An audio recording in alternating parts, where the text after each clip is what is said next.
Proverbs 16:24 states, "Pleasant words are as a honeycomb, sweet to the soul and health to the bones." Hello and welcome to From Sickness to Health. I'm your host, Rico Hill, and I'm here with Blue Guy Sickness, and today's topic is woo-hoo! You all right? Oh man, I'm good, real good. Just drank 5 sodas, a tall glass of sweet tea, and I think I'm on a sugar high.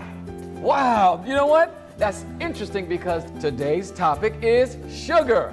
Really? Oh yeah. Oh, that's great. I mean, real great. Because I love sugar, baby. Sugar donuts, sugar candy, sugar cookies. But man, when I wash it all down with a big gulp, 64 ounces of goodness, outstanding. You should know that sugar happens to be the leading cause of many lifestyle diseases like diabetes, heart disease. Well, did you know that I don't care?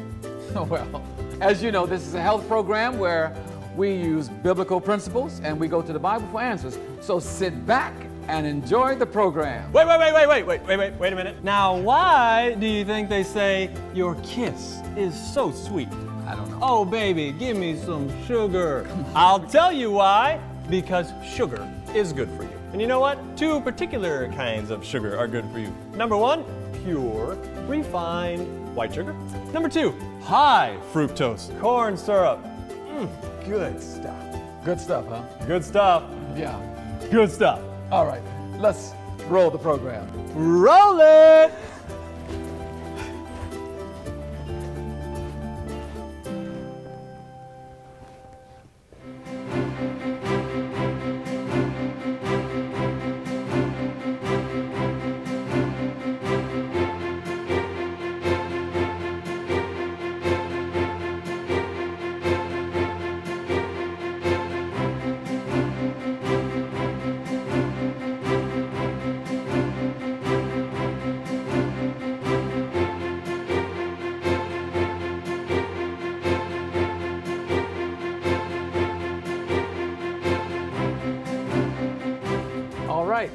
Would you pass me the sugar?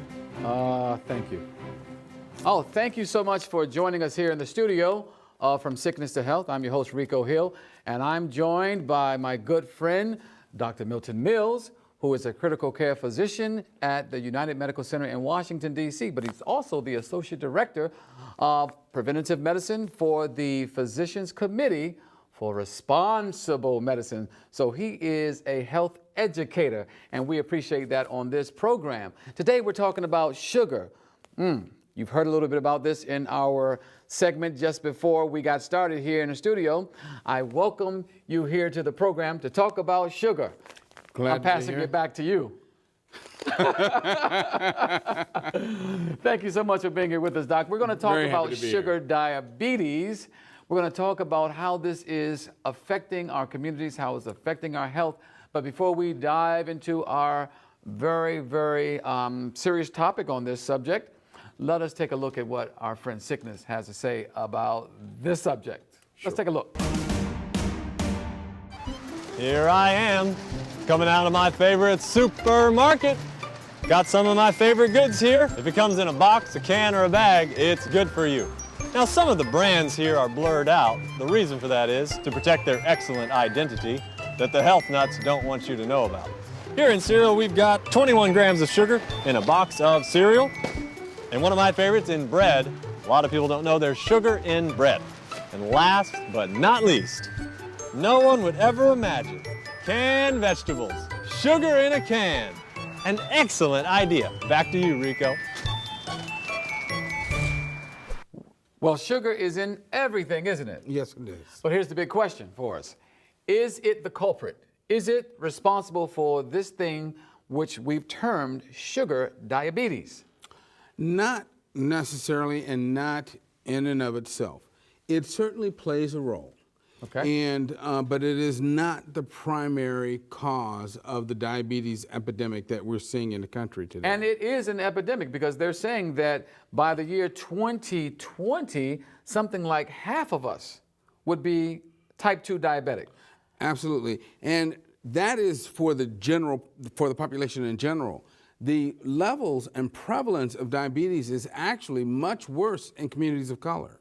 We see much higher rates in African American communities and Hispanic communities, and also in Native American communities. And we also see that in Asian American communities, they tend to get diabetes at much lower body weights than other Americans if they're eating the typical Western diet. So you don't necessarily have to have the obesity associated with diabetes in the Asian communities. If you're eating the wrong food. So it's really so what I'm hearing you say is that it's sort of coming down to the food again. Absolutely. All right, let's drill down on this. First of all, let's talk about what is diabetes? What are we talking? What's the difference between type 1 and type 2 diabetes? Okay, that's a very, very excellent question, because type 1 diabetes, they're very, very different diseases.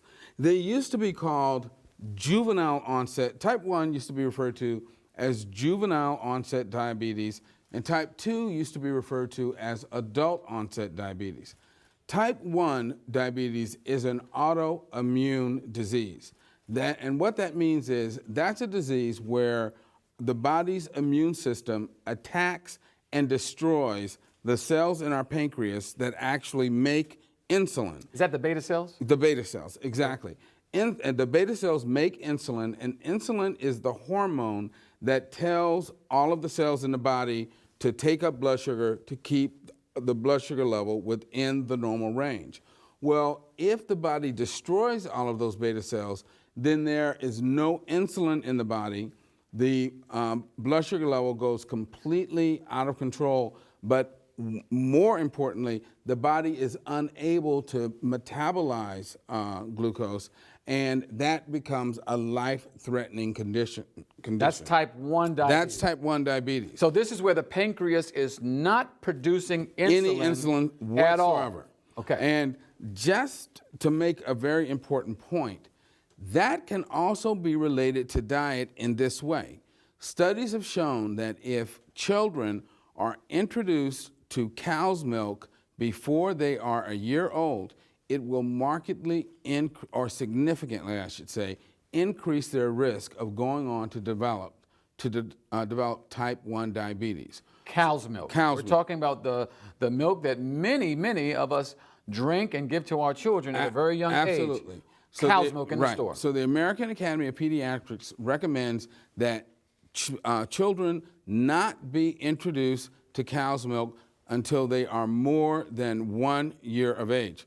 Personally, I would recommend that you not introduce it to them at all. At all. The best milk to feed your children, of course, is mom's breast milk. Yes. But certainly you should absolutely not give them cow's milk until they are more than a year old. But let's talk about the main culprit in this epidemic of diabetes. Hold on, before we do that, let's hear what is type 2 diabetes. That's what we're about to talk about. Okay, good. That is the so-called adult onset. And the reason we no longer refer to it as adult onset diabetes is because we're now seeing type 2 diabetes in children as young as 11 and 12 years of age because of the epidemic of pediatric obesity.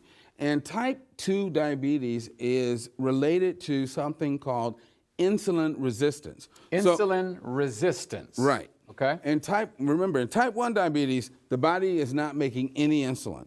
Well, in type 2 diabetes, the body is making insulin. It's just that the cells no longer respond to insulin in a normal fashion.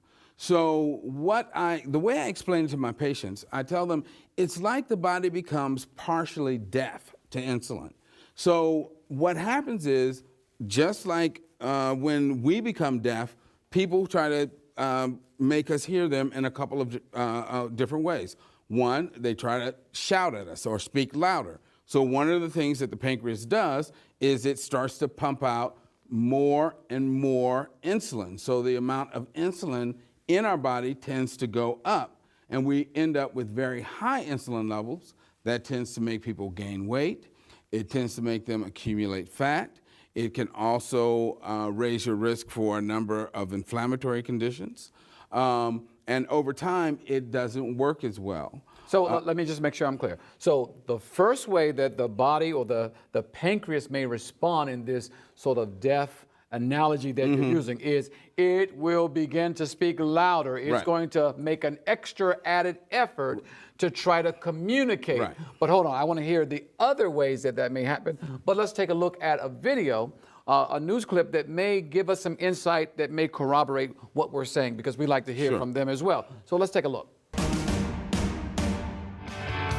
In this morning's Health Watch, the alarming rate of diabetes. A new study finds the number of adults around the world living with the disease has more than doubled in the past 30 years. Medical correspondent Dr. Jennifer Ashton has more on this epidemic for us this morning. Doc, good morning. Good morning to you, Chris. In the U.S. alone, experts predict that more than half the adult population will be dealing with some form of diabetes by the year 2020. And while some cases are tied to family history, many more are tied to obesity and unhealthy lifestyle choices. 3 years ago, 32-year-old Gwen Seaton began feeling exhausted after almost every meal. When she went to her doctor, a routine blood test quickly diagnosed her problem as diabetes. I was actually quite shocked when I got it as young as I did. Usually it's a later onset disease in my family. Seaton was at high risk for diabetes because of her family history. Now she must follow strict dietary rules, take insulin injections, and test her blood sugar level up to 7 times a day, all to make sure her diabetes is kept under control. It gets frustrating. It's a constant consideration. It's not impossible to deal with, but it is something that you always have to be mindful of. A new study indicates that more people than ever before are now living with the debilitating disease. In 1980, an estimated 153 million people were living with diabetes. In 2010, that number more than doubled, jumping to 347 million.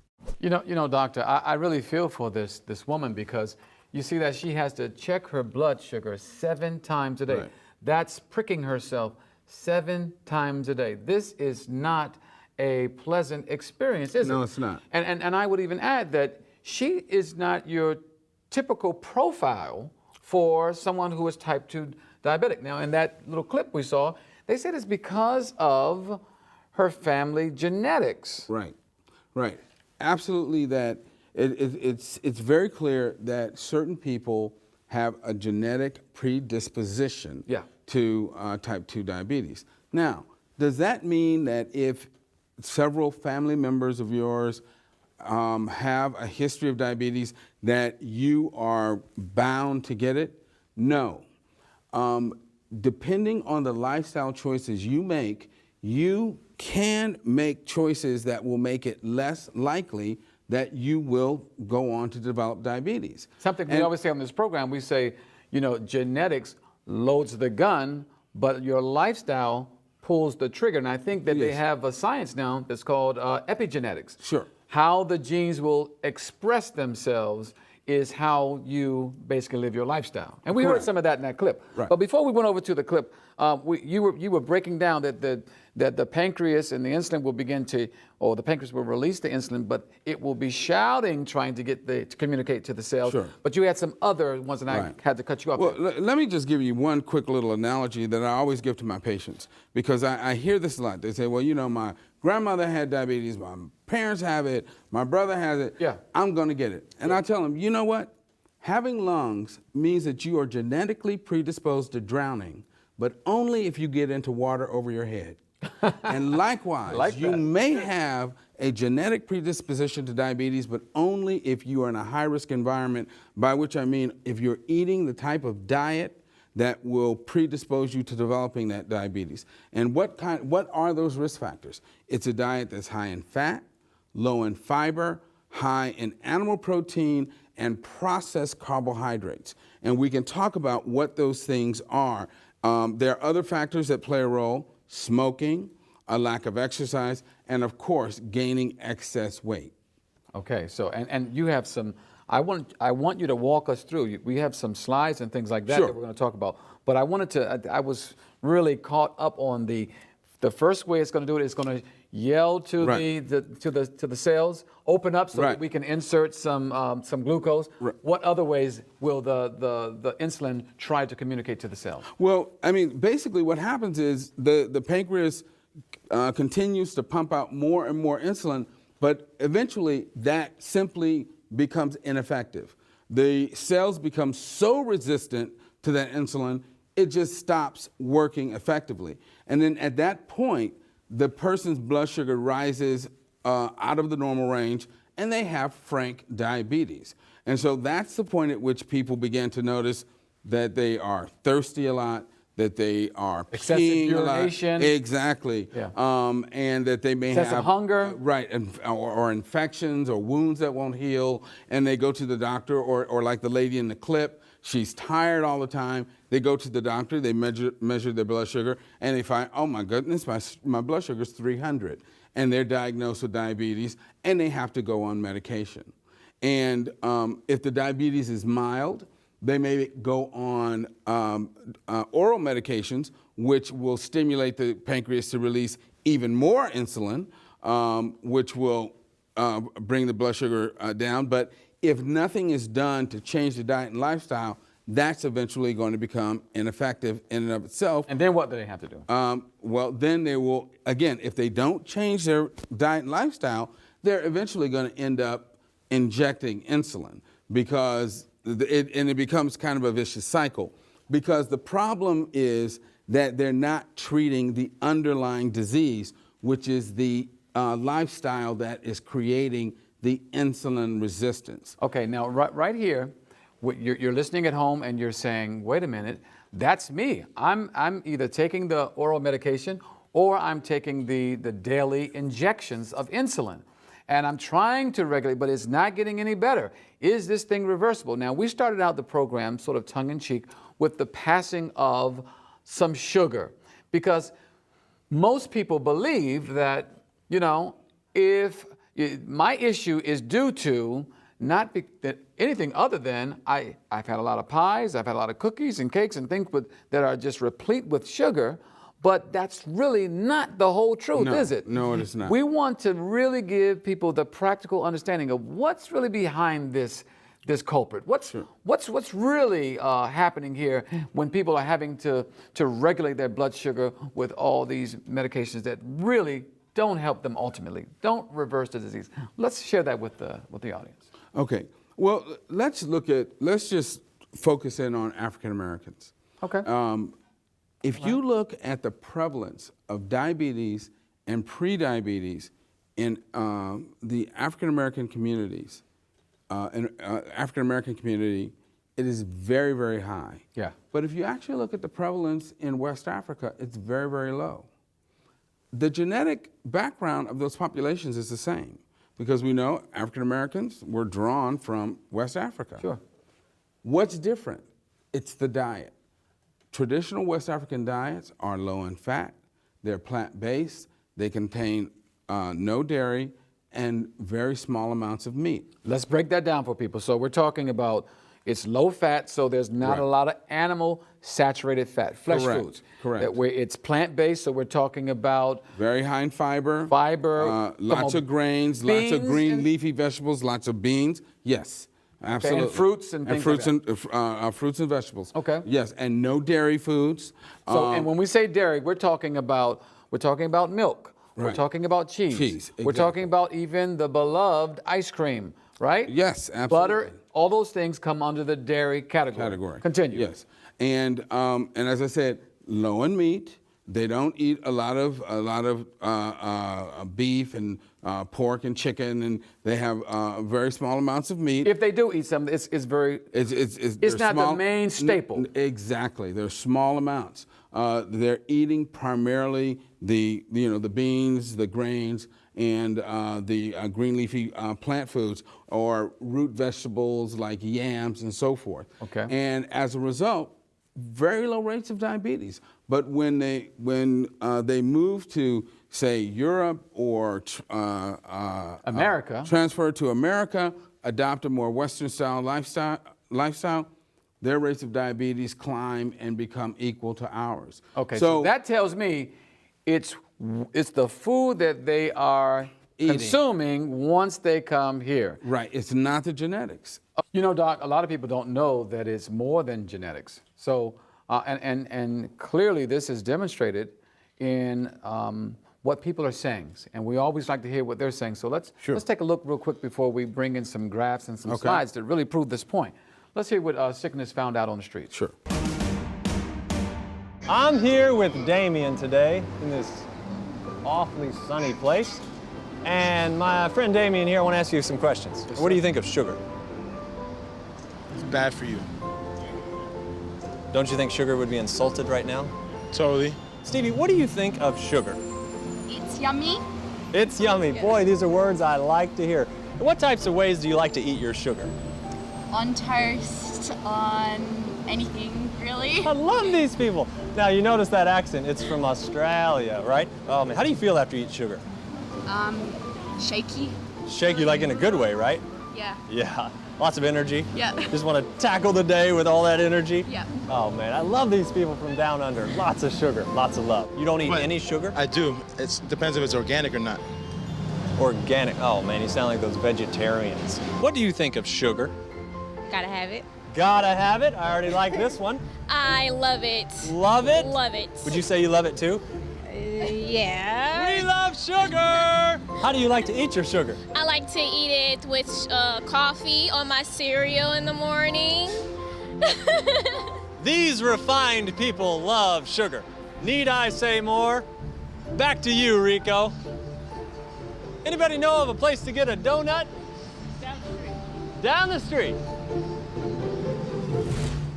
Again, you know, as you can see, people think it's popsicles, they think it's sodas, they think it's, you know, just the sugary things. But the picture is much broader than that, isn't it? Absolutely, absolutely.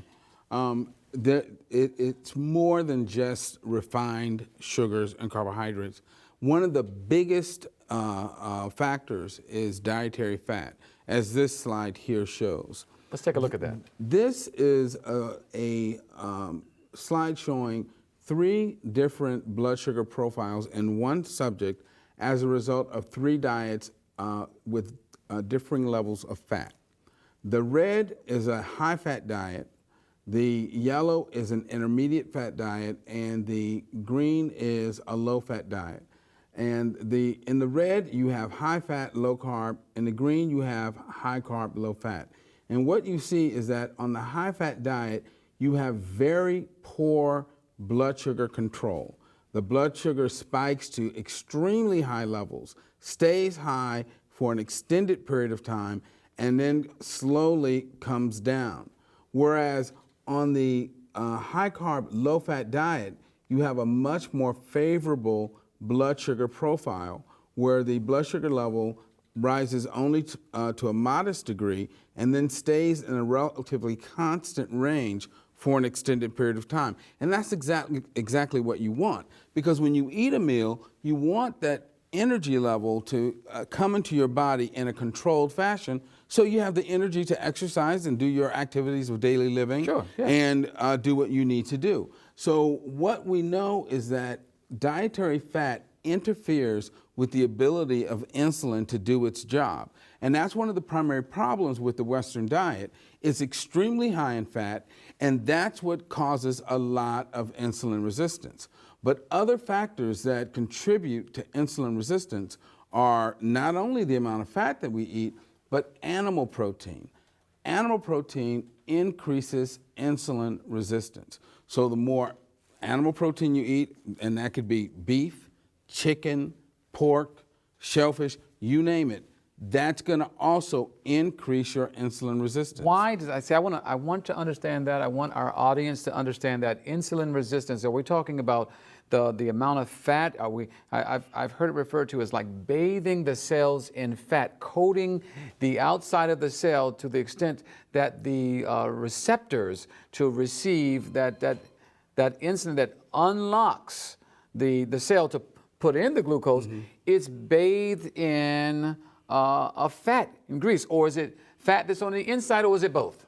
Well, I guess you could think of it as sort of coating the cell in these fatty molecules that don't allow the receptors to work properly. Quite frankly, we don't know all of the molecular mechanisms by which fat interferes with insulin's activity. We just know that it, in fact, does occur.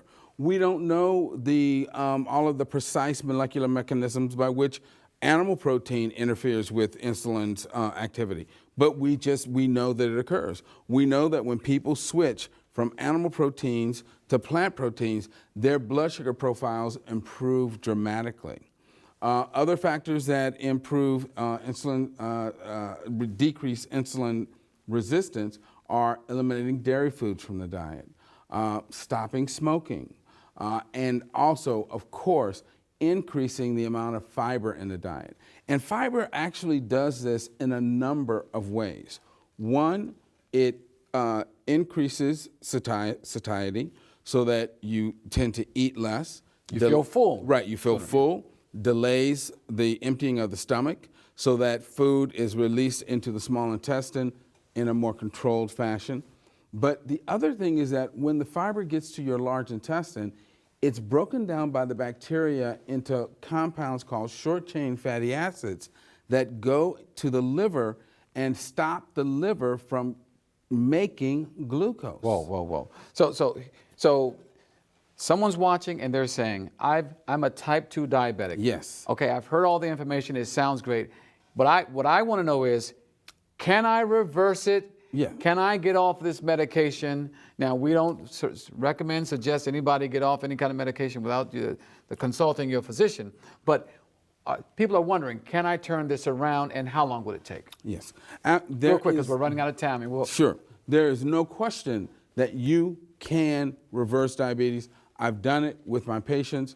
That if a patient is willing to make the kinds of changes it takes to get off these medicines, yes, you can reverse diabetes. I've had patients who become vegan, vegetarians, and they were able to get off all of their medicines. I had a patient, I won't give out her name because that's not appropriate. She was on insulin twice a day, plus oral tablets. She became a vegan vegetarian over the course of about 45 days, took her off all of her diabetic medication, plus 2 of her 3 blood pressure medicines. The claudication in her legs cleared up. Her heart grew new blood vessels. She became a new woman. She was able to go back to work. All I can say is amen to that. And I know you're saying amen too. Thank you so much, Doctor, for being with us today. This has been great information. I hope you'll take it to heart and you'll make the changes necessary. Live healthy. Thank you so much, Doctor. My pleasure. May God bless you and God bless you.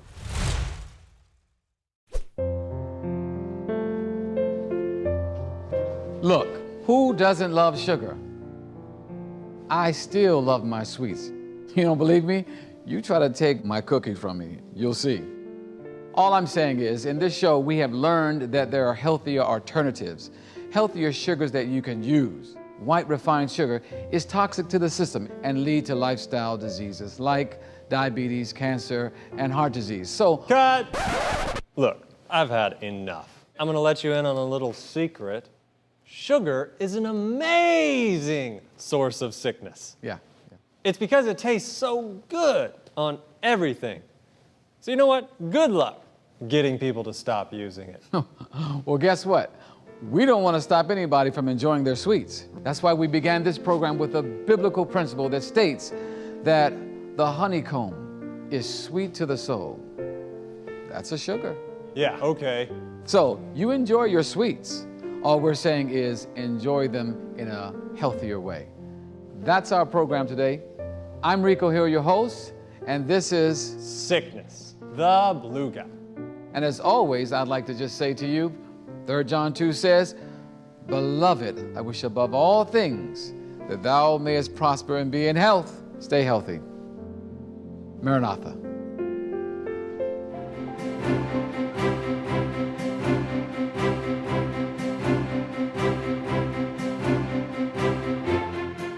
Hello, ladies. Would you like some white sugar? White sugar?